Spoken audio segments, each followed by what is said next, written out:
जय हिंद दोस्तों, आप सभी का हमारे YouTube चैनल विद्यालय एजुकेशन में स्वागत है। मैं सचिन आज आप सभी के लिए बीपीएससी टीआरई 3.0 और टीआरई 4.0 जो आपका एग्जाम होने वाला है उसके लिए टॉप मोस्ट इंपॉर्टेंट क्वेश्चन लेकर आए हैं। और ये जो क्वेश्चन है ये बिहार टीचर एग्जाम के लिए मोस्ट इंपॉर्टेंट होंगे। और इस आज की क्लास में हम देखेंगे जीके जीएस और बिहार स्पेशल के मोस्ट इंपॉर्टेंट क्वेश्चन, जितने भी इंपॉर्टेंट क्वेश्चन बन सकते हैं। ये हमारी दूसरी क्लास है जीके जीएस की, जिसमें हम लोग प्रैक्टिस कर रहे हैं जीके जीएस की। और इसमें हिस्ट्री, पॉलिटी, जियोग्राफी, इकोनॉमिक्स और जितने भी मोस्ट इंपॉर्टेंट और भी टॉपिक है स्टैटिक जीके के, वो सभी क्वेश्चन इसमें करवाए जाएंगे और साथ ही सभी का व्याख्या भी करवाया जाएगा। तो क्लास में अंत तक बने रहिएगा और देखिएगा कि आपकी तैयारी कैसी है। और सेम क्वेश्चन बीपीएससी के क्वेश्चन है, प्रीवियस ईयर क्वेश्चन है, तो ऐसे ही क्वेश्चन बीपीएससी पूछती है। तो आपको एक आइडिया ये हो जाएगा कि इसके पहले आपने कितने क्वेश्चन सॉल्व किए हैं, वो मतलब बीपीएससी के द्वारा उनमें से कितने क्वेश्चन फंस सकते हैं और बीपीएससी कैसे क्वेश्चन बनाता है इसके बारे में भी आपको आइडिया लग जाएगा। तो चलिए स्टार्ट करते हैं आज के इस क्लास में। आज की क्लास में आप सभी का स्वागत है। आज की क्लास का पहला क्वेश्चन है, वॉशिंग मशीन का कार्यकारी सिद्धांत क्या है। आज की क्लास कंप्लीट होते होते आपके 4 से 5 क्वेश्चन कंप्लीट हो जाएंगे जो आपके हूबहू एग्जाम में पूछे जाएंगे। 4 से 5 क्वेश्चन इस क्लास से फंसने की प्रबल संभावना है। आप क्लास अंत तक करेंगे तो आपको खुद ही मालूम चल जाएगा। वॉशिंग मशीन का कार्यकारी सिद्धांत क्या है। विपरीत परासरण, प्रसार, अपकेंद्रण, अपवहन, उपयुक्त में से कोई नहीं है एक से अधिक। वॉशिंग मशीन जो होती है इसका कार्यकारी सिद्धांत होता है अपकेंद्रण। वॉशिंग मशीन अपकेंद्रण का कार्यकारी सिद्धांत होता है अपकेंद्रण। अपकेंद्रण से मतलब है कि वॉशिंग मशीन जो है ये इसमें जो है एक प्रकार का अपकेंद्रीय बल होता है, जिसके कारण किसी गतिशील वस्तु में केंद्र से दूर भागने की प्रवृत्ति होती है। और यह एक आभासी बल होता है जो अभिकेंद्रीय बल की समान तथा विपरीत दिशा में कार्य करता है। जैसे क्रीम निकालने की मशीन आपने देखी होगी, ड्राई क्लीनर होता है, अपकेंद्रीय शोषक व अपकेंद्रीय पंप, ये सभी अपकेंद्रीय बल के सिद्धांत पर कार्य करते हैं। क्वेश्चन नंबर दूसरा, प्रकाश की गति निम्न में से किस माध्यम में न्यूनतम होती है।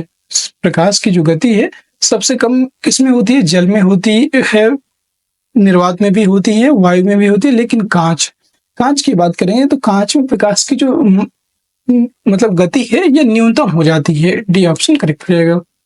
प्रकाश का वेग सबसे अधिक निर्वात में होता है और निर्वात में प्रकाश की चाल 3 × 10⁸ मीटर पर सेकेंड होती है। पानी में प्रकाश की चाल 2.5 मीटर 2.5 × 10⁸ मीटर होती है। और प्रकाश की चाल अवरोही क्रम में निर्वात, वायु, पानी एवं कांच आदि में पाई जाती है। ठीक है।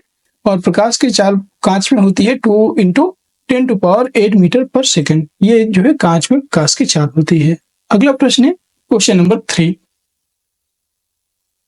निम्न में से कौन सी सदिश राशि नहीं है। इसमें बताना है कौन सी ऐसी राशि है जो सदिश नहीं है। गति, वेग, बल आघूर्ण, विस्थापन। तो विस्थापन एक सदिश राशि है, बल आघूर्ण भी सदिश राशि है, वेग भी सदिश राशि है, गति यहाँ पे सदिश राशि नहीं है, ये अदिश राशि है। ए ऑप्शन राइट हो जाएगा। अगला क्वेश्चन है क्वेश्चन नंबर 4। क्वेश्चन नंबर 4 है, यदि धरती की घूमने की गति जिसे घूर्णन बोलते हैं इसको बढ़ा दी जाए तो भूमध्य रेखा पर पिंड का वजन क्या होगा, ये बताना है। बढ़ जाएगा, घट जाएगा, कोई परिवर्तन नहीं होगा या 2 गुना हो जाएगा। तो भूमध्य रेखा पर जो पिंड का वजन है ये घट जाएगा। कैसे? जब हम कोई चीज बहुत तेजी से घुमाएंगे तो उसका जो बल है ये ध्रुवों पर लगने लगता है। तो बी ऑप्शन करेक्ट रहेगा। देखिएगा, पृथ्वी की घूर्णन गति घटने पर जी का मान बढ़ जाएगा और पृथ्वी के घूर्णन की गति बढ़ने पर जी का मान घटता है। इसी सिद्धांत के आधार पर यदि पृथ्वी के घूमने की गति बढ़ा दी जाए तो भूमध्य रेखा पर किसी पिंड का भार घट जाएगा। मतलब जो विषुवत रेखा है, भूमध्य रेखा है, वहां पर जी का मान कम हो जाएगा और जी का मान न्यूनतम भूमध्य रेखा पर, अधिकतम मान ध्रुवों पर होता है। तो इसीलिए ध्रुवों पर बढ़ जाएगा और न्यूनतम हो जाएगा। जी हो जाए मतलब जो गुरुत्वाकर्षण जी है इसका मान न्यूनतम भूमध्य रेखा पर होता है, लेकिन यहाँ पे जी का मान फिर घूर्णन गति अगर घटेगी तो मान बढ़ेगा और अगर गति बढ़ जाएगी तो फिर जी का मान और घट जाएगा। इसलिए और भी इसमें जो है क्या हो जाएगा, इसका वजन घट जाएगा। अगला प्रश्न है क्वेश्चन नंबर 5। देखिए एक चीज जान लीजिए, अगर गुरुत्वाकर्षण अगर बढ़ेगा तो उसमें और अधिक भार बढ़ेगा, वजन बढ़ेगा। अगर घट जाएगा तो फिर वो भी घटेगा, उसका भार भी। गति को सर्वप्रथम किसने परिभाषित किया था? गति के नियम किसने दिए थे? गति को सर्वप्रथम परिभाषित करने वाले थे गैलीलियो ने। ये ऑप्शन करेक्ट हो जाएगा। सबसे पहले गैलीलियो ने परिभाषित किया था। और न्यूटन के गति पर संबंधित प्रथम नियम के अनुसार भी यदि कोई वस्तु विरामावस्था में है तो वह विरामावस्था में ही बनी रहेगी जब तक उस पर कोई बाह्य बल न लगाकर उसकी वर्तमान अवस्था में परिवर्तन ना किया जाए। ठीक है, और इसी नियम को ही गैलीलियो का नियम या जड़त्व का नियम भी कहते हैं। न्यूटन ने सर्वप्रथम गति के नियम को प्रतिपादित किया था, लेकिन परिभाषित करने की बात आएगी तो ये गैलीलियो पर ने किया था। अगला प्रश्न है क्वेश्चन नंबर 6। किस नियम के अनुसार समान ताप और दाब पर सभी गैसों के निश्चित आयतन में अणुओं की संख्या समान होती है? ये आवोगाद्रो नियम के अनुसार समान ताप और समान दाब पर सभी गैसों के निश्चित आयतन में अणुओं की संख्या समान होती है। डी ऑप्शन करेक्ट हो जाएगा। अगला प्रश्न है क्वेश्चन नंबर 7। क्वेश्चन नंबर 7 है आपेक्षिकता का सिद्धांत इनमें से किस वैज्ञानिक ने प्रस्तुत किया था? आपेक्षिकता का सिद्धांत अल्बर्ट आइंस्टीन ने प्रस्तुत किया था। ए ऑप्शन करेक्ट हो जाएगा। क्वेश्चन नंबर 8 है एक संवाहक के तापक्रम परिवर्तन के कारण इसमें विभव परिवर्तन होता है और इस घटना को थॉमसन प्रभाव कहते हैं। ये ऑप्शन करेक्ट हो जाएगा। इसमें संवाहक के तापक्रम में परिवर्तन होने के कारण इसमें विभव में परिवर्तन हो जाता है और इसको हम थॉमसन इफेक्ट या थॉमसन प्रभाव कहते हैं। अगला है क्वेश्चन नंबर 9। आवर्धक कांच में किस प्रकार का लेंस का प्रयोग किया जाता है? जो आवर्धक कांच होता है, मैग्नीफाइंग ग्लास, आवर्धक कांच में किस प्रकार के लेंस का प्रयोग होता है? उत्तल लेंस, कॉन्वेक्स लेंस का यूज होता है। सी ऑप्शन राइट हो जाएगा। Question number 10। चुंबकत्व का अनुचुंबकीय जिसे समचुंबक कहते हैं सिद्धांत निम्न में से किसके द्वारा प्रदर्शित होता है? निकेल, पारा, लोहा, प्लेटिनम। उपयुक्त में से कोई नहीं है, उपयुक्त में से एक से अधिक। मतलब समचुंबक या अनुचुंबकीय जिसे बोलते हैं। Paramagnetic theory of magnetism applies to, मतलब यानी कि जो चुंबक का चुंबकत्व या अनुचुंबकीय है, यह सिद्धांत निम्न में से किसके द्वारा प्रदर्शित होता है? यह प्लेटिनम के द्वारा प्रदर्शित होता है। डी ऑप्शन करेक्ट हो जाएगा, प्लेटिनम। चुंबक का अनुचुंबकीय सिद्धांत वह है जो बाह्य चुंबकीय क्षेत्र में रखे जाने पर क्षीण चुंबकत्व प्राप्त कर लेते हैं। उनमें क्षीण चुंबकीय क्षेत्र सशक्त चुंबकीय क्षेत्र की ओर जाने की प्रवृत्ति होती है, अर्थात ये चुंबक की ओर क्षीण बल द्वारा आकर्षित होते हैं और किसी अनुचुंबकीय पदार्थ के परमाणुओं का अपना स्वयं का स्थायी चुंबकीय द्विध्रुव आघूर्ण होता है और कुछ अनुचुंबकीय पदार्थ जैसे platinum, sodium, calcium, aluminium, oxygen है। अगला प्रश्न क्वेश्चन नंबर 11। परमाणु के नाभिक में कौन से मूल कण होते हैं? परमाणु के नाभिक में आप सभी को पता है प्रोटॉन और न्यूट्रॉन पाए जाते हैं। सी ऑप्शन करेक्ट हो जाएगा। और कक्षाओं में कौन रहता है? तो कक्षाओं में घूमते रहते हैं इलेक्ट्रॉन और नाभिक में प्रोटॉन प्लस न्यूट्रॉन चिपके हुए होते हैं। अगला प्रश्न है क्वेश्चन नंबर 12। जिस धातुकरण प्रक्रिया के अंतर्गत धातु मिश्रित अवस्था में पाई जाती है उसको क्या कहते हैं?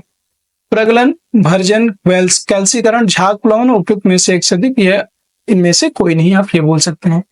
तो याद रखेंगे जिस धातुकरण प्रक्रिया के अंतर्गत धातु मिश्रित अवस्था में पाई जाती है उसे हम प्रगलन बोलते हैं, स्मेल्टिंग बोलते हैं। ये ऑप्शन करेक्ट हो जाएगा। Question number 13।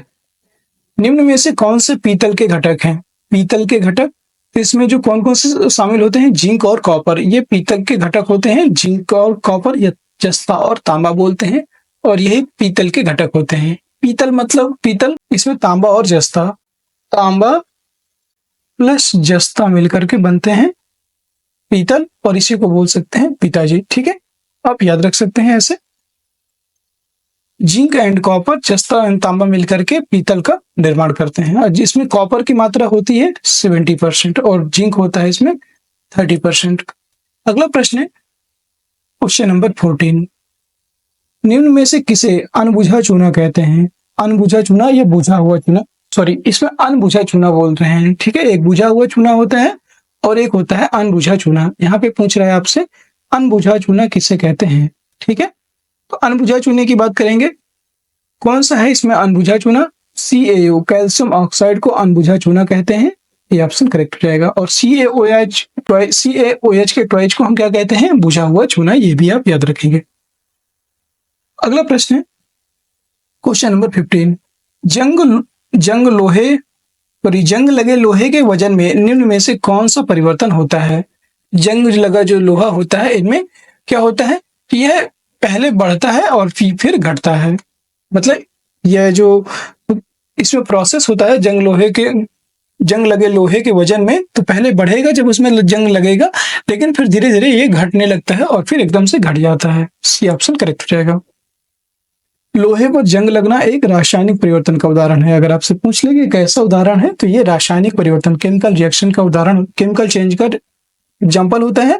और लोहे पर जंग हवा की नमी और ऑक्सीजन के कारण होता है। लोहे पर जंग लगने से लोहे का भार बढ़ जाता है और लोहे में जंग लगने से बना पदार्थ फेरोसो फेरिक ऑक्साइड कहलाता है। और यह भूरी परत के रूप में लोहे पर जम जाती है और यह प्रक्रिया पहले लोहे का भार बढ़ता है और कुछ समय पश्चात लोहे का भार फिर घटता है। क्वेश्चन नंबर 16, निम्न में से किसे श्वेत धातु भी कहते हैं? श्वेत धातु हम कहते हैं प्लेटिनम को। सी ऑप्शन करेक्ट हो जाएगा।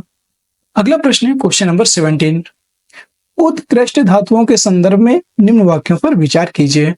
उत्कृष्ट धातुएं प्रकृति में शुद्ध रूप में प्राप्त होती हैं। जो उत्कृष्ट धातुएं होती हैं ये प्रकृति में शुद्ध रूप में प्राप्त होती हैं। यूरेनियम एवं सीसा उत्कृष्ट धातु के उदाहरण हैं। ये बताना है आपको, जो उत्कृष्ट धातुएं हैं क्या प्रकृति में शुद्ध अवस्था में प्राप्त होती हैं? जो उत्कृष्ट धातुएं होती हैं ये प्रकृति में शुद्ध रूप में पाई जाती हैं। ये ऑप्शन करेक्ट हो जाएगा। और यूरेनियम एवं सीसा उत्कृष्ट धातु के उदाहरण नहीं है, इसलिए ये गलत हो जाएगा। ओनली एक इसमें सही है, कथन एक सही है। अगला क्वेश्चन है, आप यहाँ पे देख सकते हैं उत्कृष्ट धातुएं कौन कौन सी होती हैं? चांदी, सोना और प्लेटिनम व मरकरी, ये उत्कृष्ट धातुएं होती हैं। 18 नंबर क्वेश्चन है, निम्न कथनों पर विचार कीजिए। शुद्ध जल में नमक को घोलने से जल का क्वथनांक बढ़ जाता है एवं जल का हिमांक घट जाता है, क्या यह सही है? तो एकदम सही है। फिर है, जल में जब मिथाइल अल्कोहल डालते हैं तो जल का क्वथनांक घट जाता है, तो क्या यह सही है? जल में जब मिथाइल अल्कोहल डालते हैं तो जल का क्वथनांक भी घट जाता है, याद रखेंगे। दोनों कथन सही है इसमें, और इसका राइट आंसर हो जाएगा 1 और 2 दोनों, डी ऑप्शन से हो जाएगा, बोथ 1 एंड 2।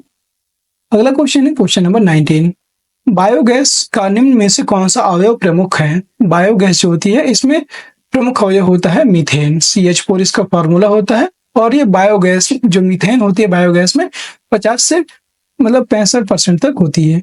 अगला क्वेश्चन है क्वेश्चन नंबर 20, निम्न में से किस रसायन के कारण पटाखा फूटने से चमकदार लाल रंग दिखाई देता है? चमकदार लाल रंग की बात की गई है, किसके कारण दिखाई देता है?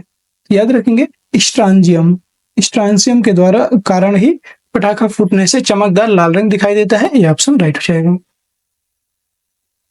आतिशबाजी के दौरान लाल चटक रंग स्ट्रांजियम SR की उपस्थिति के कारण होता है। इसका फॉर्मूला होता है SR स्ट्रांजियम, और इसी के द्वारा लाल रंग की उपस्थिति के कारण उत्पन्न होता है। और जबकि आतिशबाजी के दौरान हरा रंग की बात करेंगे तो हरा रंग बेरियम की उपस्थिति के कारण उत्पन्न होता है। बेरियम होता है आपको Br, बेरियम की उपस्थिति के कारण आपको हरा रंग दिखाई देता है, और स्ट्रांजियम की उपस्थिति के कारण लाल रंग दिखाई देता है, याद रखेंगे। अगला प्रश्न 21, लवणता युक्त वातावरण प्रेमी पौधों को क्या कहते हैं? जो लवणता युक्त वातावरण होते हैं प्रेमी पौधों को क्या कहते हैं? तो इनको हम लोग कहते हैं लवण मृदोद्भिद। लवण मृदोद्भिद कहते हैं हेलोफाइट्स कहते हैं, डी ऑप्शन करेक्ट हो जाएगा।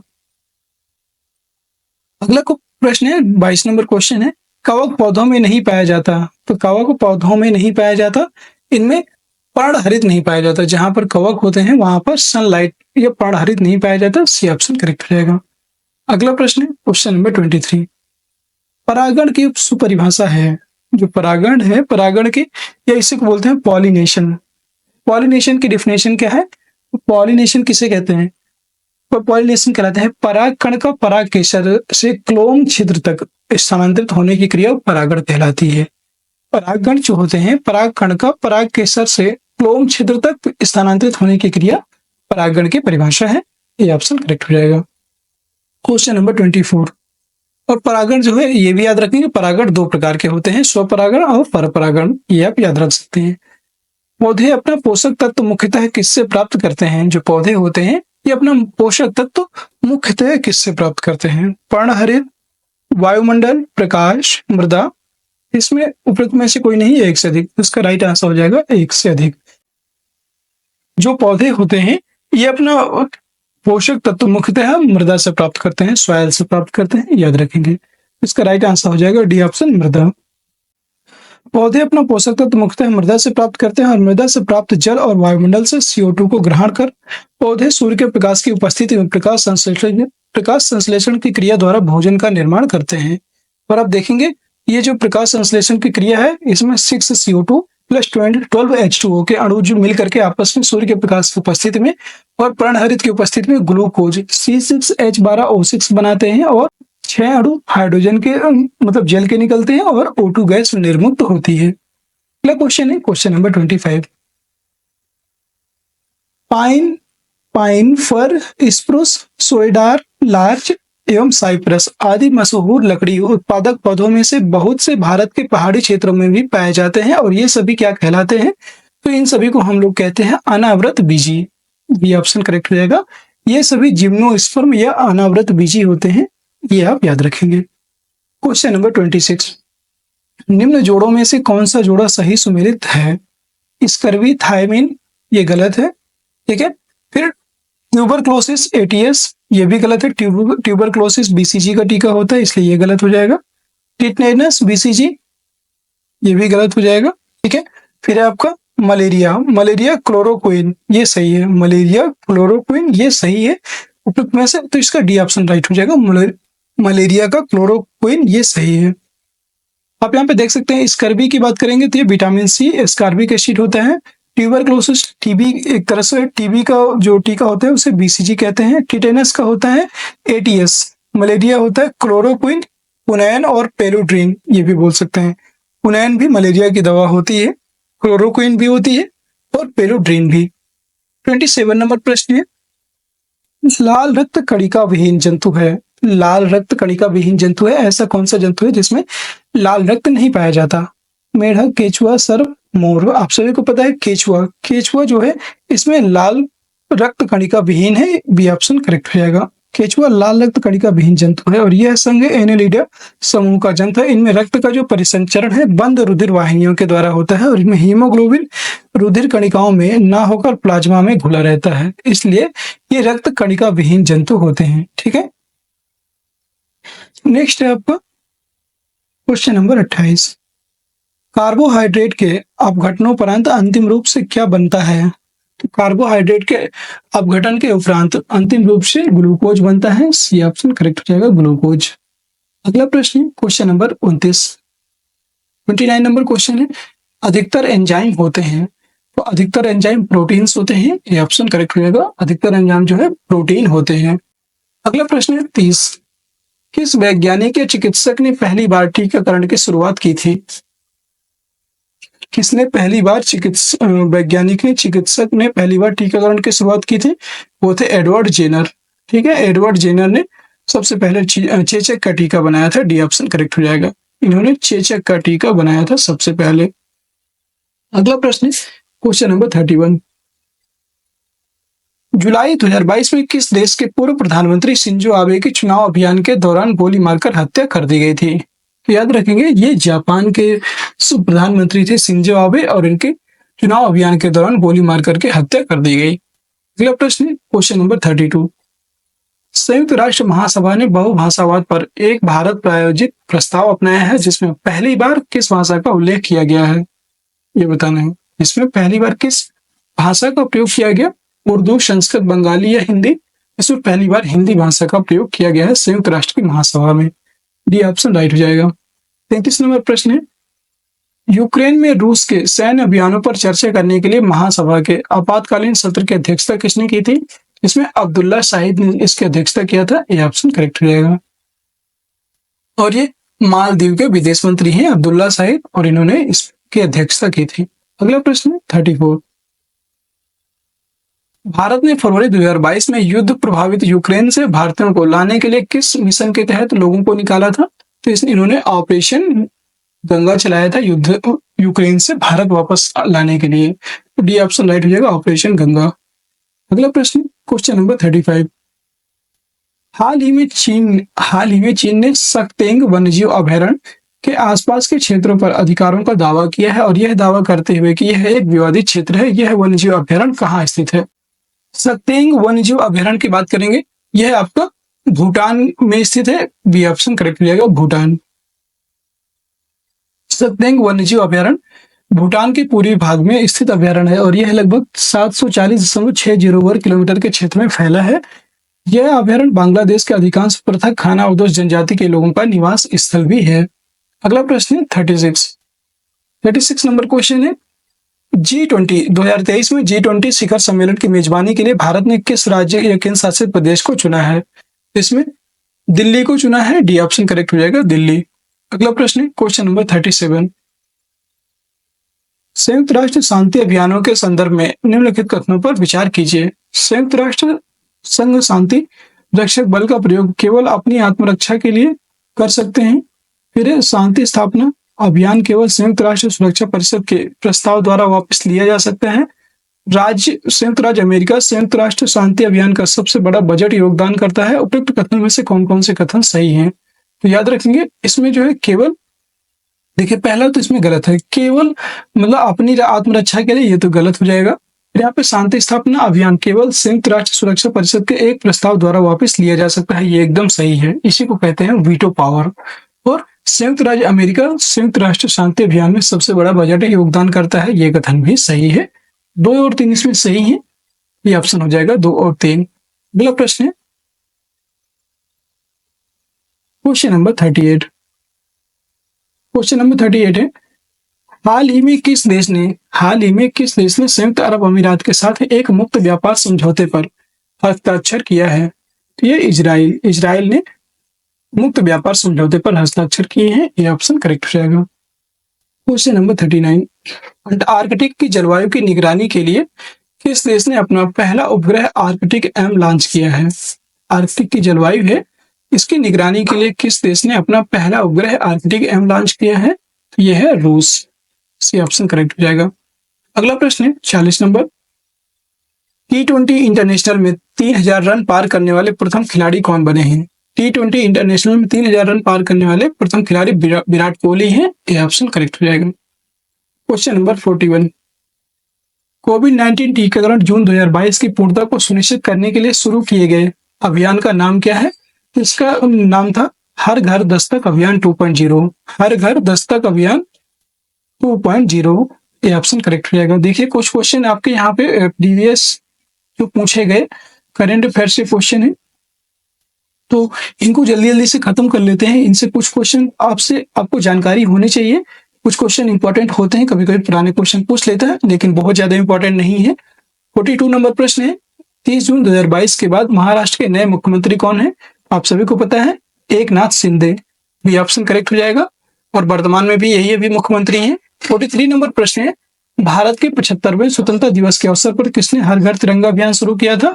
ये केंद्र सरकार के द्वारा शुरू किया गया था, डी ऑप्शन राइट हो जाएगा। फिर अगला प्रश्न है 44, केंद्र की नई शिक्षा नीति को लागू करने की प्रक्रिया शुरू करने वाला देश का पहला राज्य कौन सा है? और ये इंपॉर्टेंट है, ये आपका कभी भी क्वेश्चन पूछा जा सकता है, ठीक है। तो केंद्र की नई शिक्षा नीति न्यू एजुकेशन पॉलिसी को लागू करने की प्रक्रिया शुरू करने वाला पहला राज्य है उत्तराखंड, ये ऑप्शन करेक्ट हो जाएगा। अगला प्रश्न है क्वेश्चन नंबर 45, भारतीय राज्यों के राज्यपालों के निम्नलिखित जोड़ों पर विचार कीजिए। राजस्थान राज्य के हैं कलराज मिश्र, फिर है उत्तर प्रदेश के आनंदीबेन पटेल, और पश्चिम बंगाल के हैं सत्यपाल मलिक, गुजरात के हैं फागू चौहान, ठीक है। इसमें सभी सम्मिलित हैं, यहाँ पे आप देख सकते हैं। राजस्थान इसमें अच्छा ये पूछ रहा है 1 और 2, केवल 1 और 2 उपयुक्त में से कौन से कथन सही है? तो केवल 1 और 2 उसमें सुमेलित थे, सही से इसमें सिर्फ 1 और 2 सुमेलित हैं। राजस्थान के कलराज मिश्र और उत्तर प्रदेश के आनंदीबेन पटेल, ये दोनों इस आपस में सुमेलित नहीं है, थोड़ा सा ध्यान दीजिएगा, यहाँ पे मिस्टेक हो गया है, आप देख लीजिए। मैं आपको बता देता हूँ, राजस्थान राज्य के हैं कलराज मिश्र, उत्तर प्रदेश के हैं आनंदीबेन पटेल, बिहार के हैं आप सभी को पता है बिहार के फागू चौहान थे, वर्तमान में नहीं है, आप सभी को पता है। वर्तमान में कौन है? राजेंद्र नाथ आर्लेकर, राजेंद्र नाथ आर्लेकर हैं बिहार के राज्यपाल, आप सभी को पता ही होगा। और गुजरात की बात करेंगे, गुजरात के हैं आचार्य देवव्रत, और पश्चिम बंगाल के हैं डॉक्टर सीवी आनंद बोस। अगला प्रश्न क्वेश्चन नंबर 46, निम्न में से किस मंत्रालय संगठन ने यूथ इन इंडिया रिपोर्ट 2022 जारी की है? यूथ इन इंडिया 2022 रिपोर्ट 2022 में कब जारी, किसने जारी की है, ये बताना है। यूथ इन इंडिया 2022 ये जारी हुई है सांख्यिकी और कार्यक्रम कार्यान्वयन मंत्रालय, MOSPI जिसे बोलते हैं, ministry of statics and programme implementation. ठीक है, सी ऑप्शन करेक्ट हो जाएगा। सांख्यिकी और कार्यक्रम कार्यान्वयन मंत्रालय के द्वारा यूथ इन इंडिया रिपोर्ट 2022 जारी की गई।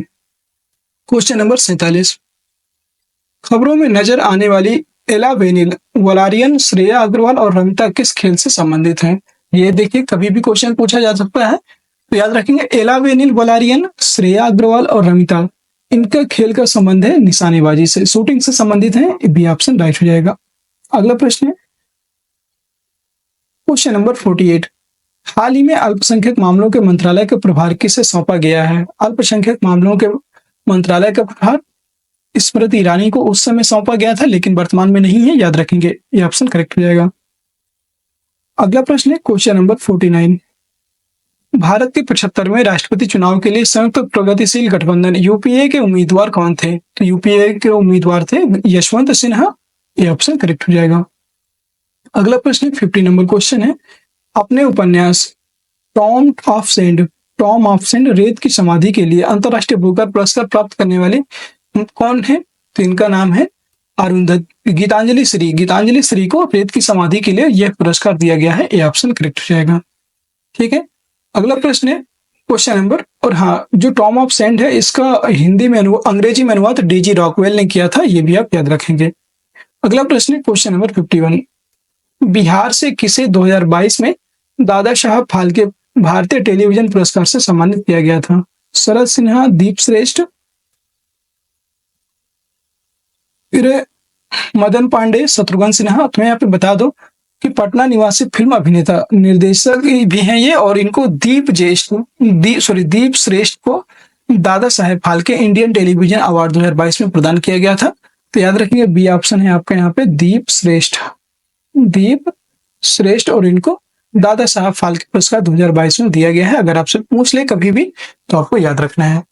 अगला प्रश्न 52, देखिए ये प्रीवियस ईयर क्वेश्चन है, मैं आपको रियलिटी बता दूं, जितने भी आपके प्रीवियस ईयर क्वेश्चन है वो मैं करवा रहा हूं, और उम्मीद है बहुत सारे क्वेश्चन ऐसे होते हैं जो आपके बहु एग्जाम में फंस जाते हैं, और कभी कभी उनसे रिलेटेड क्वेश्चन मिल जाते हैं। तो आपको ये क्लास एकदम से लास्ट तक देखिएगा और बताइएगा कि आपके कितने क्वेश्चन आपको आते थे, और उम्मीद है कि आपको बहुत पसंद आने वाली है। आगे के जितने भी अब जीएस के क्वेश्चन आएंगे, तो जीएस के क्वेश्चन तो आपके वाकई में बेहतरीन से बेहतरीन क्वेश्चन है, और सभी बीपीएससी के पूछे गए क्वेश्चन है, तो आप समझ सकते हैं। अगर आप क्लास में अभी तक क्लास को लाइक नहीं किए हैं तो क्लास को एक बार लाइक कर दीजिए, शेयर कर दीजिए, और चैनल में नए हैं तो चैनल को सब्सक्राइब भी जरूर कर लीजिए। हम 52 नंबर क्वेश्चन पर पहुंच चुके हैं। बिहार के आर्थिक सर्वेक्षण 2021-22 के अनुसार वर्तमान में राज्य में शहरीकरण का स्तर क्या है? वर्तमान बिहार राज्य में शहरीकरण का स्तर है, आपको सभी को पता है, ये है आपका 15.3%। ये ऑप्शन करेक्ट, ये वर्तमान की बात की है 2021-22 के अनुसार, तो 15.3% है, याद रखेंगे। और जबकि जनगणना 2011 के अनुसार अगर पूछता तो 11.3% था बिहार का शहरीकरण का स्तर। क्वेश्चन नंबर 53, बिहार में खादी के ब्रांड एम्बेसडर कौन है? खादी के ब्रांड एम्बेसडर बीजेपी सांसद मनोज तिवारी हैं, याद रखेंगे। ठीक है, सी ऑप्शन राइट हो जाएगा। क्वेश्चन नंबर 54, सीता माता की विश्व की सबसे लंबी मूर्ति 251 मीटर का निर्माण बिहार के किस जिले में किया जाएगा? यह बिहार के सीतामढ़ी जिले में किया जाएगा। बी ऑप्शन करेक्ट हो जाएगा। अगला प्रश्न है 55, बिहार के राज्यपाल। बिहार के राज्यपाल, देखिए ये पुराना क्वेश्चन है, यहाँ पे आपको मिलाने में थोड़ा सा प्रॉब्लम हो सकती है। बिहार के मुख्य न्यायाधीश, बिहार के राज्यपाल आपको बताया भी श्री राजेंद्र नाथ अर्लेकर हैं, बिहार के मुख्य न्यायाधीश के भी बताते हैं।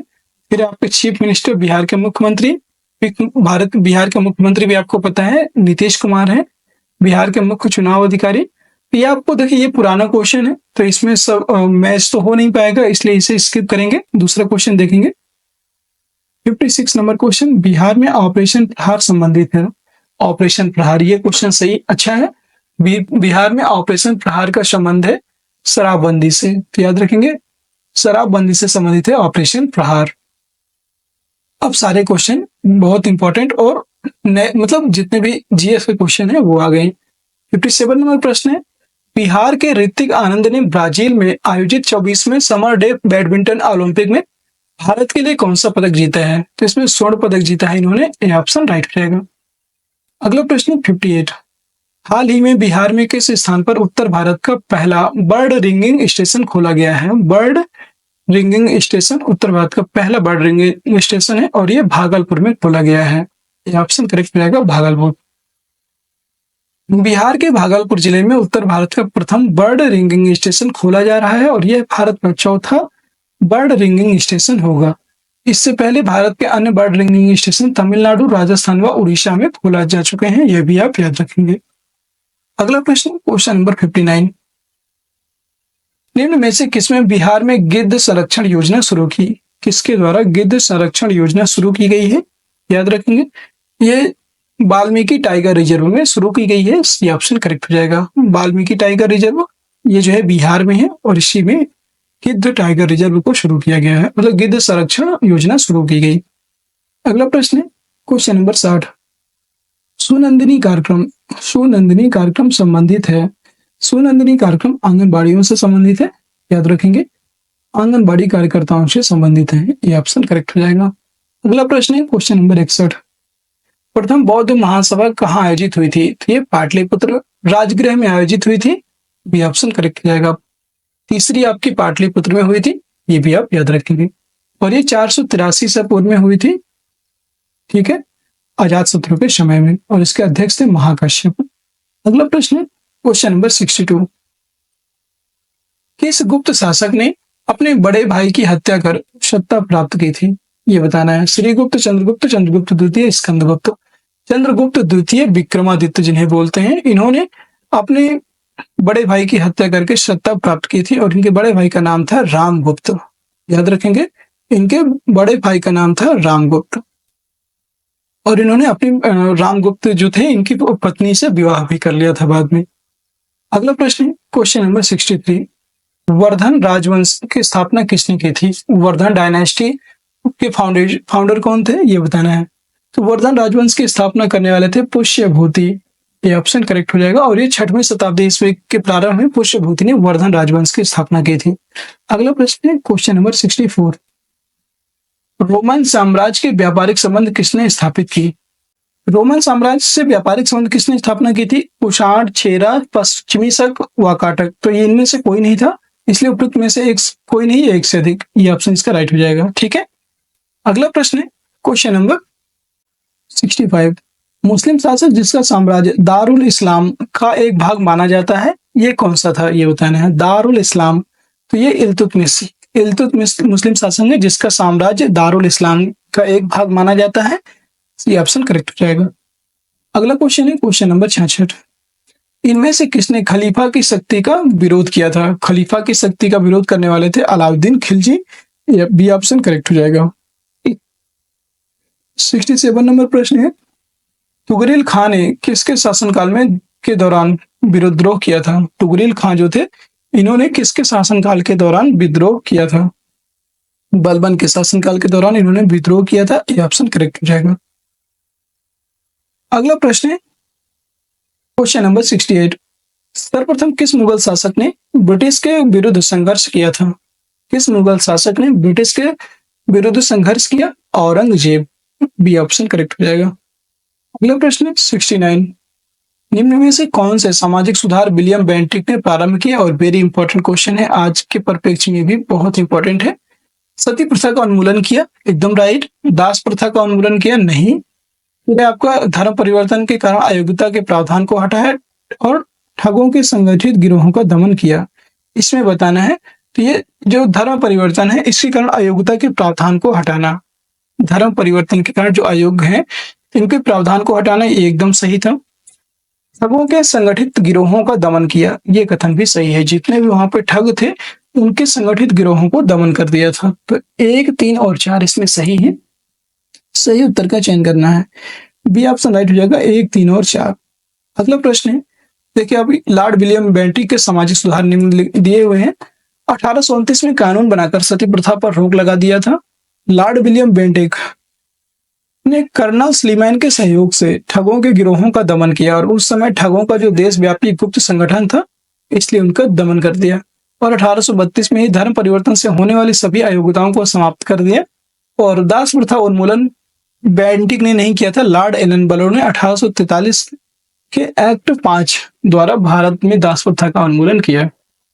70 नंबर प्रश्न है, किसने सिंध विजित कर उसका अधिकरण किया था? वेलिंगटन, स्लीमैन, नेपियर, लॉरेंस, उपयुक्त में से कोई नहीं है, एक से अधिक। किसने सिंध विजित कर उसका अधिकरण किया? नेपियर ने। सी ऑप्शन का राइट हो जाएगा, नेपियर ने सिंध विजय किया था और उसका बाद में अधिकरण भी कर लिया था।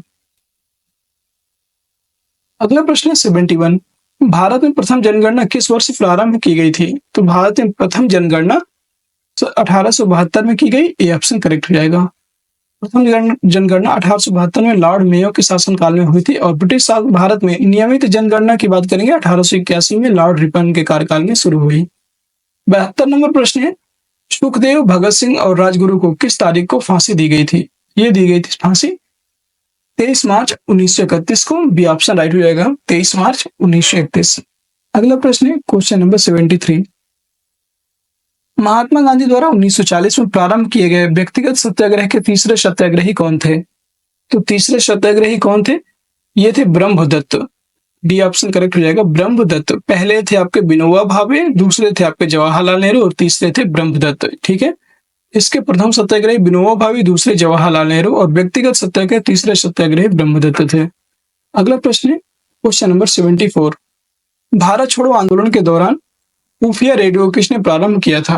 खुफिया रेडियो की बात करेंगे, खुफिया रेडियो उषा मेहता ने प्रारंभ किया था, तो याद रखेंगे ये ऑप्शन करेक्ट हो जाएगा, उषा मेहता।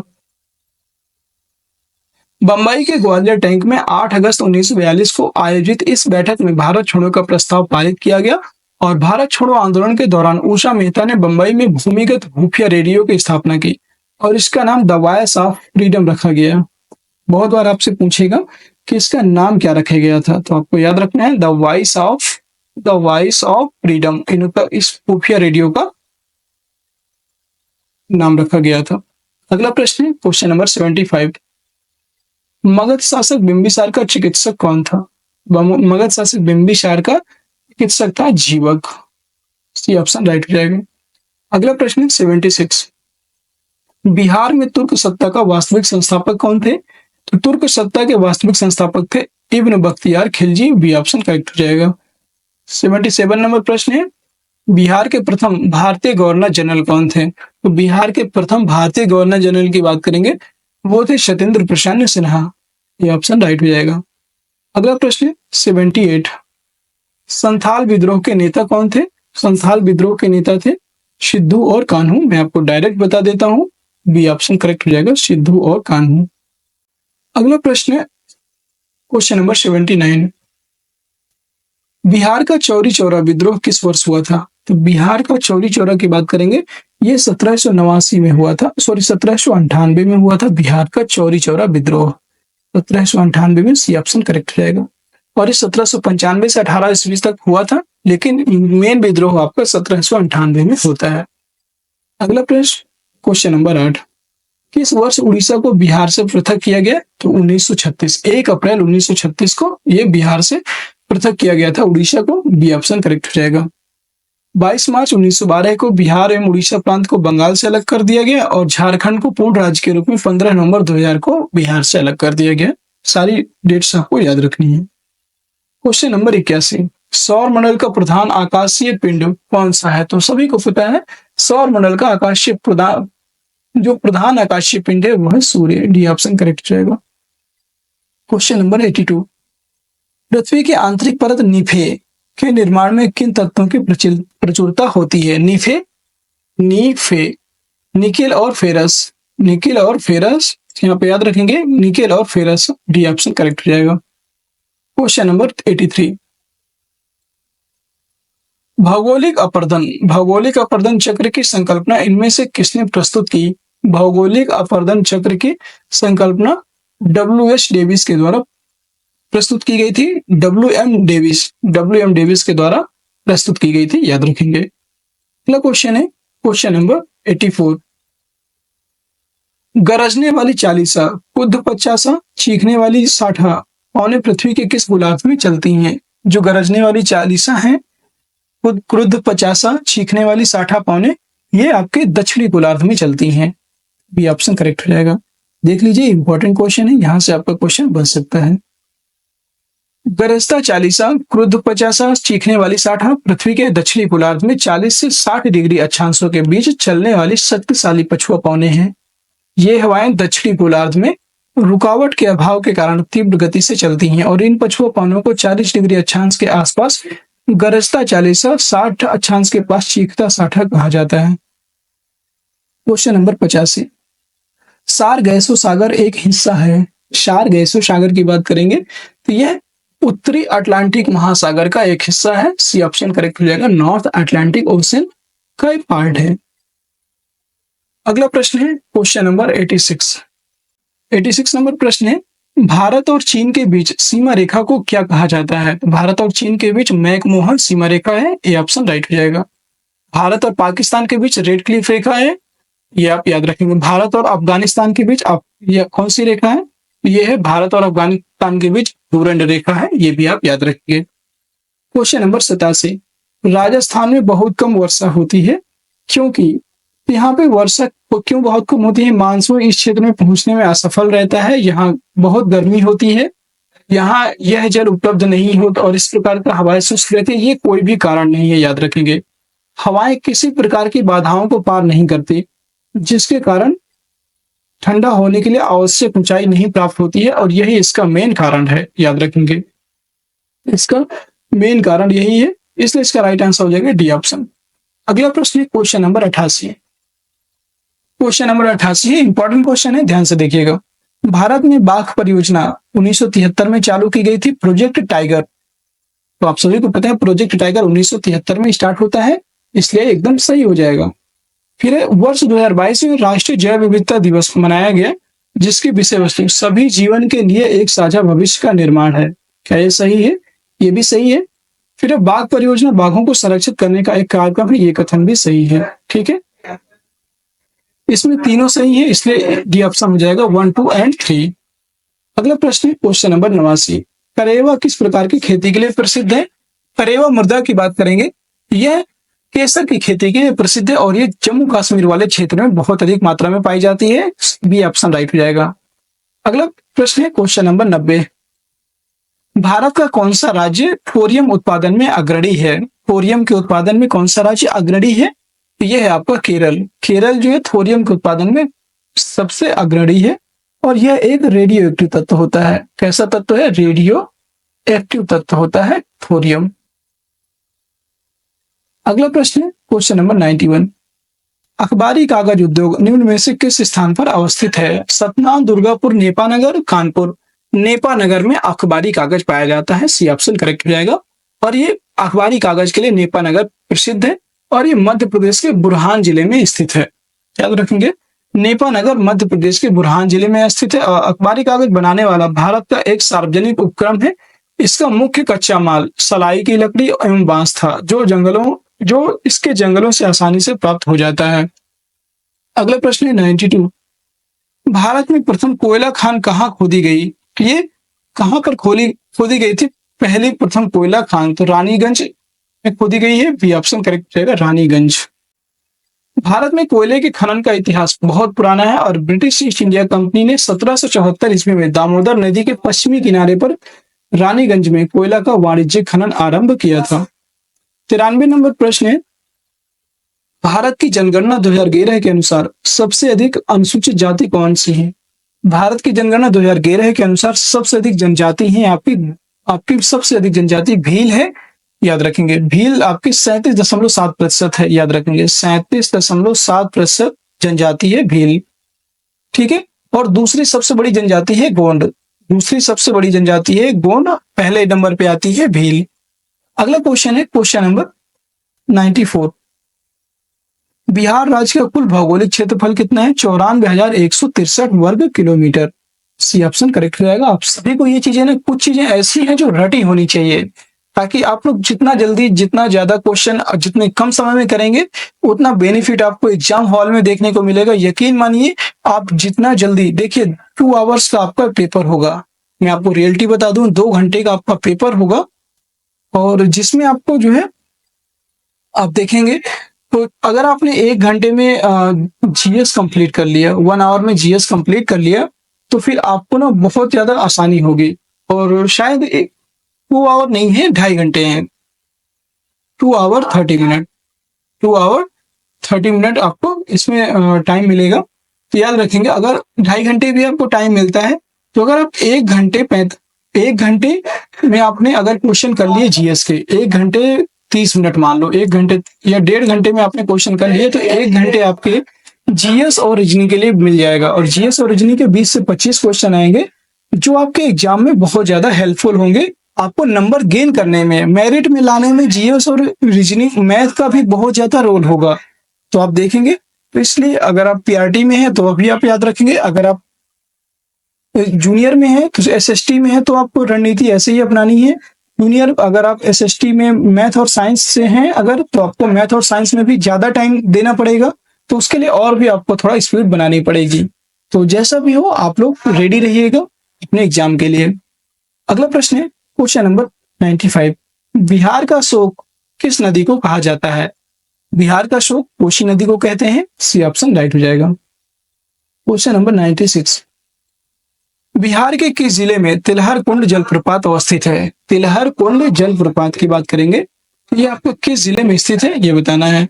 बिहार के किस जिले में तिलहर कुंड जलप्रपात है? आपका कैमूर जिले में स्थित है, याद रखेंगे। सी ऑप्शन राइट हो जाएगा, कैमूर जिला। तिलहर कुंड अथवा तिलहर जलप्रपात बिहार के कैमूर जिले के भभुआ अवधौरा मार्ग पर स्थित है और यह प्रपात दुर्गावती नदी के उद्गम के पास रोहतार पठार में स्थित है। अगला प्रश्न 97। एशिया की सबसे बड़ी एवं ताजा जल वाली गोखुर झील बिहार में कौन सी है? तो बिहार में गोखुर झील है, इसका नाम है कनवार झील या कंवर झील भी बोलते हैं, और ये एशिया की सबसे बड़ी एवं ताजा जल वाली गोखुर झील है। बी ऑप्शन करेक्ट हो जाएगा। अगला प्रश्न 98। बिहार के किस जिले में सबसे अधिक सोने का भंडार मिला है? सबसे अधिक सोने का भंडार बिहार के किस जिले में मिला है?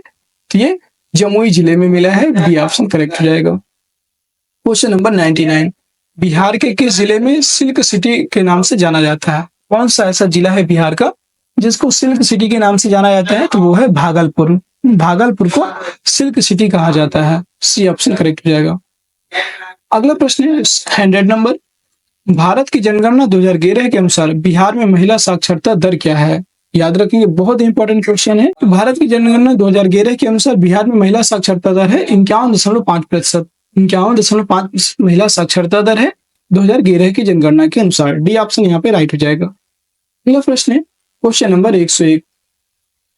2022 के भारत के 16वें उपराष्ट्रपति चुनाव के लिए निर्वाचक मंडल से कितने सदस्य हैं? तो यहाँ पे 788 सदस्य थे निर्वाचक मंडल से। बी ऑप्शन करेक्ट हो जाएगा। अगला प्रश्न है क्वेश्चन नंबर 102। भारत का राष्ट्रपति कितनी बार पुनः चुनाव के लिए पात्र होता है? तो इसके लिए कोई भी सीमा नहीं है, कितनी भी बार भारत का राष्ट्रपति चुनाव लड़ सकता है और उसके लिए पात्र है। डी ऑप्शन करेक्ट हो जाएगा, इसकी कोई भी समय सीमा निर्धारित नहीं है। अगला प्रश्न है 103। लोकसभा में सामान्यतः कितने सत्र होते हैं? तो लोकसभा में सामान्यतः 3 सत्र होते हैं। ये ऑप्शन करेक्ट हो जाएगा। कौन कौन से सत्र हैं? 3। बजट सत्र फरवरी से मई, मानसून सत्र जुलाई से सितंबर और शीतकालीन सत्र जो होता है ये नवंबर से दिसंबर तक होता है। अगला प्रश्न क्वेश्चन नंबर 104। स्वतंत्र भारत के प्रथम विधि आयोग कौन थे? ये स्वतंत्र भारत के प्रथम विधि आयोग के अध्यक्ष कौन थे? तो इनका नाम है एमसी सीतलवाड़। एमसी सीतलवाड़ स्वतंत्र भारत के प्रथम विधि आयोग के अध्यक्ष रहे। डी ऑप्शन राइट हो जाएगा। Question number 105। भारत में यदि एक राज्य एक चुनाव लागू किया जाता है तो भारतीय संविधान के किस अनुच्छेद में संशोधन की आवश्यकता होगी? इसमें कई सारे अनुच्छेद को यहाँ पे संशोधित किया जाएगा। आप देखेंगे तो 83 में भी संशोधन करना पड़ेगा, 172 में भी संशोधन करना पड़ेगा, 356 में भी और 246 में भी। 83, 172, 356 और 246 इन सभी में संशोधन करना पड़ेगा। ये ऑप्शन हो जाएगा उपयुक्त में से एक से अधिक। आप यहाँ पे देख सकते हैं 83 में है संसद के सदनों की अवधि अर्थात लोकसभा व राज्यसभा के बारे में अनुच्छेद 83 में वर्णन किया गया है। फिर अनुच्छेद 172 में राज्य के विधायिकाओं के कार्यकाल में भी संशोधन करना पड़ेगा। अनुच्छेद 85 संसद सत्र 17 और विघटन के में भी यहाँ पे आपको संशोधन करना पड़ेगा। 174 राज्य के विधानमंडल के 17 स्थान पर और विघटन पर संशोधन करना पड़ेगा। अनुच्छेद 356 में संशोधन करने पड़ेगा, जिसमें लिखा हुआ है राज्यों में संवैधानिक तंत्र के विफल हो जाने की दशा में उपबंध। अगला प्रश्न 106 नंबर क्वेश्चन है, किस राज्य में पंचायत व्यवस्था नहीं है? नागालैंड, मिजोरम, मेघालय, केरल, उपयुक्त में से कोई नहीं या एक से अधिक? किस राज्य में पंचायत व्यवस्था नहीं है? किस राज्य में पंचायत व्यवस्था नहीं है? तो ये केरल राज्य में पंचायत व्यवस्था नहीं है। डी ऑप्शन करेक्ट हो जाएगा। अगला प्रश्न है क्वेश्चन नंबर 107, प्रत्येक राज्य में लोकसभा सीटों का निर्धारण परिसीमन आयोग द्वारा किया जाता है और इस परिसीमन को किस वर्ष तक रोक दिया गया है? 2026 तक परिसीमन को रोक दिया गया है और परिसीमन आयोग के द्वारा ही सीटों का निर्धारण किया जाता है लोकसभा में। अगला क्वेश्चन है क्वेश्चन नंबर 108, सर्वोच्च न्यायालय एक है, मतलब क्या है? तो सर्वोच्च न्यायालय की बात करेंगे, एक संघीय न्यायालय है, मानव अधिकारों का संरक्षक है, संविधान का अंतिम विवेचक है, सिविल न्यायालय है। तो एकदम सही है, इसके सभी कथन सही है, इसलिए उपयुक्त में से एक से अधिक हो जाएगा। ये ऑप्शन करेक्ट हो जाएगा। सर्वोच्च न्यायालय एक संघीय न्यायालय है। यह एक अपील का सर्वोच्च न्यायालय है जो नागरिकों के मौलिक अधिकारों का गारंटर और संविधान का संरक्षक है।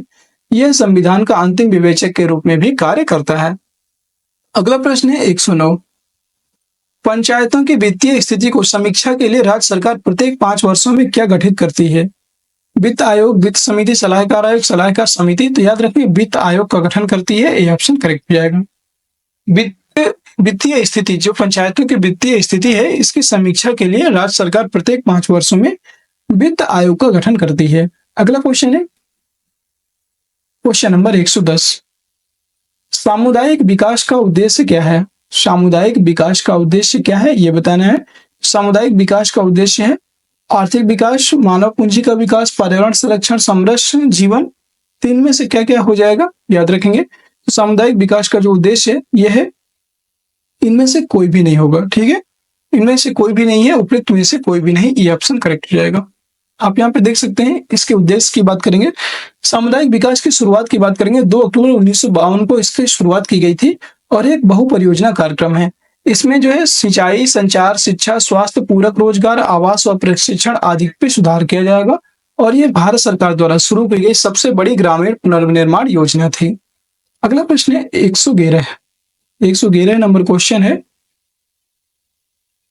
एनएसएसओ के 68वें के दौर के आधार पर गरीबी अनुमानों के बारे में कौन सा कथन सत्य नहीं है? जो एनएसएसओ का 68वां दौर है, इसके आधार पर गरीबी अनुमानों के बारे में कौन सा कथन सत्य नहीं है? ग्रामीण क्षेत्रों के लिए गरीबी रेखा को 27.20 प्रति व्यक्ति प्रतिदिन परिभाषित किया गया। फिर शहरी क्षेत्रों के लिए गरीबी रेखा को 33.33% व्यक्ति प्रतिदिन परिभाषित किया गया। फिर है आपका भारत की 21.9% जनसंख्या गरीबी रेखा से नीचे जीवन यापन कर रही है। इसमें बताना क्या है, कौन सा कथन सत्य नहीं है? तो ये कथन एकदम सही है। तीसरा भी सही है। दूसरा भी सही है। देखिए, ग्रामीण के लिए 27 रुपए 20 पैसे और शहरों के लिए 33 रुपए 33 पैसे प्रति व्यक्ति के लिए परिभाषित किया था। और जो यहाँ की जनसंख्या, भारत की 21.9% जनसंख्या गरीबी रेखा से नीचे जीवन यापन कर रही है। ये कथन भी इन्होंने सही दिया था। भारत की 33.35% जनसंख्या गरीबी रेखा से नीचे जीवन यापन कर रही है, ये इसमें गलत कथन है। तो डी ऑप्शन यहाँ पे राइट हो जाएगा, यही इसका गलत है। अगला क्वेश्चन है 112 नंबर क्वेश्चन है, निम्न में से कौन सा भारत में सूक्ष्म उद्यम को आंशिक रूप से परिभाषित करता है? कौन सा भारत में सूक्ष्म उद्यम को आंशिक रूप से परिभाषित करता है, यह बताना है। संयंत्र और मशीनीकरण या उपकरणों में 1 करोड़ से अधिक निवेश नहीं, वार्षिक टर्नओवर में 15 करोड़ से अधिक नहीं, संयंत्र और मशीनरी में 1.5 करोड़ से अधिक नहीं निवेश नहीं, या वार्षिक टर्नओवर में 5 करोड़ से अधिक नहीं, 5 करोड़ से अधिक। तो इसमें बताना है कौन सा सही नहीं है। इसमें कौन सा सही है? तो याद रखेंगे, संयंत्र और मशीनरी या उपकरणों में 1 करोड़ से अधिक का निवेश नहीं, यही इसमें सही हो जाएगा। आप यहाँ पे देख सकते हैं 13 मई 2020 को आत्मनिर्भर भारत पैकेज में एमएसएमई की परिभाषा में संशोधित किए जाने की घोषणा की गई और इसके अनुसार सूक्ष्म विनिर्माण एवं सेवा उद्यम ऐसे उद्यम है जिनमें निवेश 1 करोड़ रुपए तथा उनका वार्षिक टर्नओवर 5 करोड़ रुपए से अधिक ना हो। अगला क्वेश्चन है 113, प्रधानमंत्री कृषि सिंचाई योजना के बारे में निम्न में से कौन सा गलत है? जल निकायों की मरम्मत और नवीनीकरण नहीं, ये सही है। कुओं का निर्माण, तो इसमें कुओं का निर्माण इससे कोई संबंधित नहीं है, तो इस बी ऑप्शन गलत हो जाएगा। जल भ्रतों में पुनर्भरण में वृद्धि, ये सही है। वर्षा संचयन संरचनाओं का निर्माण, ये कथन भी सही है। बी ऑप्शन राइट हो जाएगा और ये गलत है। अगला प्रश्न है क्वेश्चन नंबर 114। भंडारी समिति किससे संबंधित है? भंडारी समिति ये संबंधित है क्षेत्रीय ग्रामीण बैंकों की पुनर्संरचना से। डी ऑप्शन करेक्ट हो जाएगा, क्षेत्रीय ग्रामीण बैंकों की पुनर्संरचना से संबंधित है। अगला क्वेश्चन है क्वेश्चन नंबर 115। राष्ट्रीय पेंशन योजना एनपीएस से संबंधित सही कथन चुनिए। एनपीएस की बात की गई है, तो एनपीएस को पेंशन फंड नियामक और विकास प्राधिकरण द्वारा विनियमित किया जाता है। क्या इसका कथन सही है? ये एकदम सही है। फिर यही कथन देखिए, सही कथन ही पूछ रहा है, तो एनपीएस को पेंशन फंड नियामक और विकास प्राधिकरण के द्वारा शुरू किया, मतलब विनियमित किया जाता है, और ये ऑप्शन यहाँ पे राइट हो जाएगा। अगला प्रश्न है क्वेश्चन नंबर 116। निम्न में से कौन सा भारत के बजट 2022-23 की प्राथमिकताओं में सम्मिलित नहीं है? तो इसमें पीएम गति शक्ति शामिल था, समावेशी विकास ये भी शामिल है, उत्पादकता संवर्धन और निवेश उदीयमान अवसर, ऊर्जा संक्रांति और जलवायु परक ये भी इसमें सम्मिलित था। निवेश इसमें सम्मिलित नहीं था। डी ऑप्शन करेक्ट हो जाएगा। देख सकते हैं इसमें निवेशों का वित्त पोषण सम्मिलित है। 117 नंबर प्रश्न है वित्तीय वर्ष 2021-22, जो वित्तीय वर्ष 2021-22 है, इसमें भारत में टैक्स जीडीपी अनुपात क्या है? टैक्स जीडीपी अनुपात क्या है? तो इसमें टैक्स जीडीपी अनुपात है 11.7%। अगला क्वेश्चन है क्वेश्चन नंबर 118। वस्तु वर्गीकरण और समूहों के अनुसार विश्वव्यापी निर्यातों में भारत का हिस्सा वर्ष 2018 में कितना था? वर्ष 2018 में कितना था? 1.7%। ये ऑप्शन करेक्ट हो जाएगा।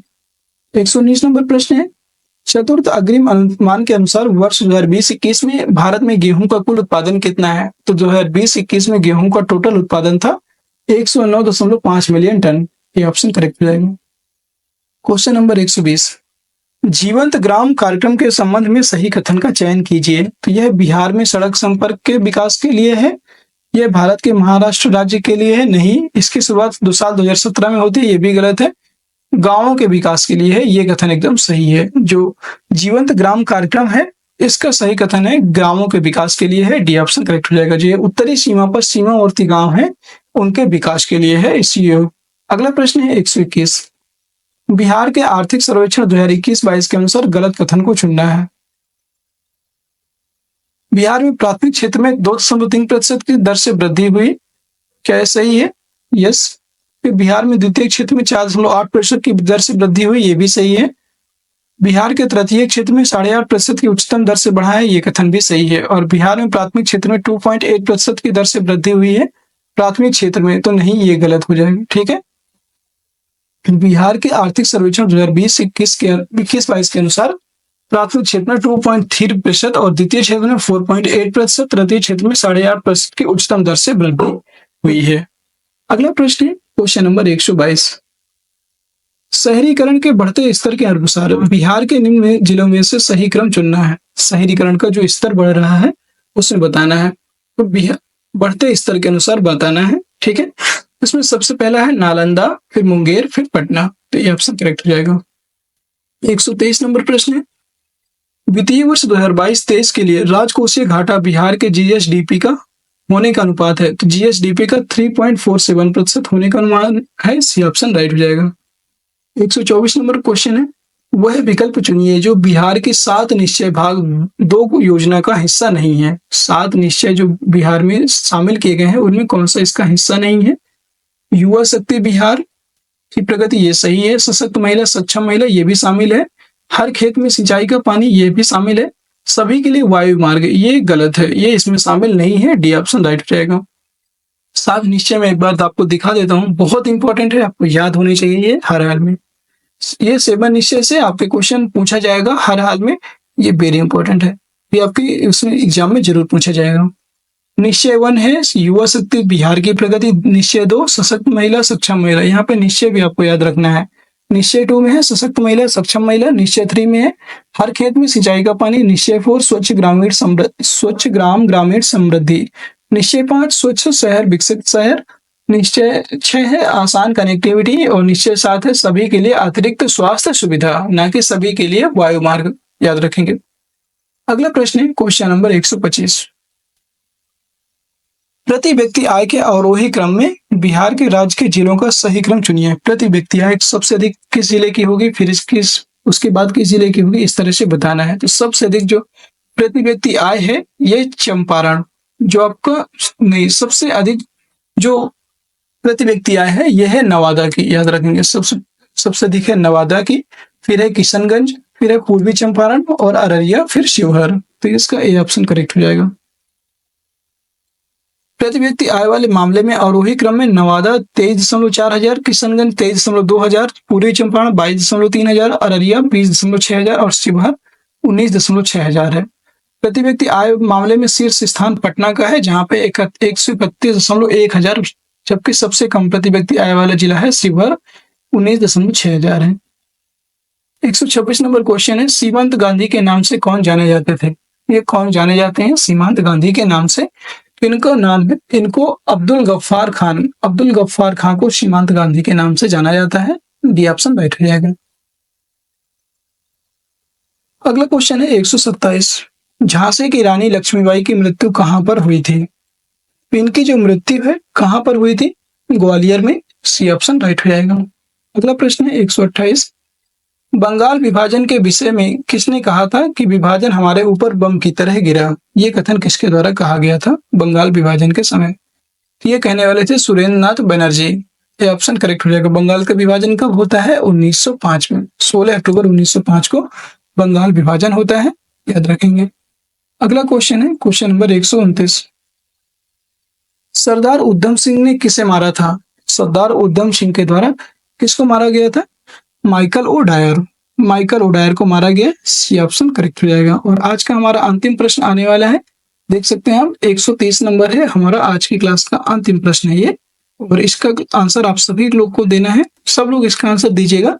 बारदोली सत्याग्रह का सफल नेतृत्व किसने किया था?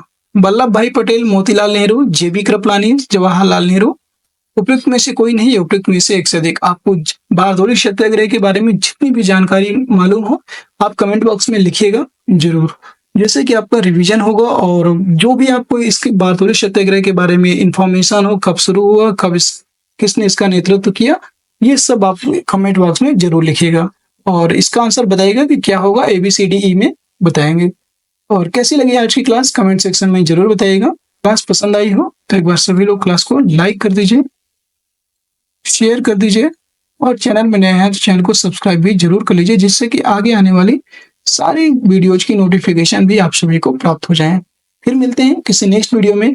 और सभी लोग हमारे टेलीग्राम चैनल को जरूर ज्वाइन कर लीजिए। टेलीग्राम चैनल का लिंक आपको वीडियो के डिस्क्रिप्शन में मिल जाएगा, वहां से आप ज्वाइन कर सकते हैं। और इस क्लास की PDF आपको कंप्लीट PDF बाद में मिल जाएगी, तो सभी लोग जो है टेलीग्राम चैनल को अवश्य ज्वाइन कर लीजिएगा। टेलीग्राम चैनल में आपको आपके एग्जाम से रिलेटेड सारी इन्फॉर्मेशन दी जाती है, तो आप लोग बिना किसी आप लोग सभी लोग जो टेलीग्राम चैनल है उसको ज्वाइन जरूर कीजिएगा, जिससे कि आपको सभी प्रकार की इन्फॉर्मेशन वहां पे प्रोवाइड की जाती है, आप सभी को वो इन्फॉर्मेशन मिल जाए। फिर मिलते हैं किसी नेक्स्ट वीडियो में, तब तक के लिए जय हिंद, जय भारत।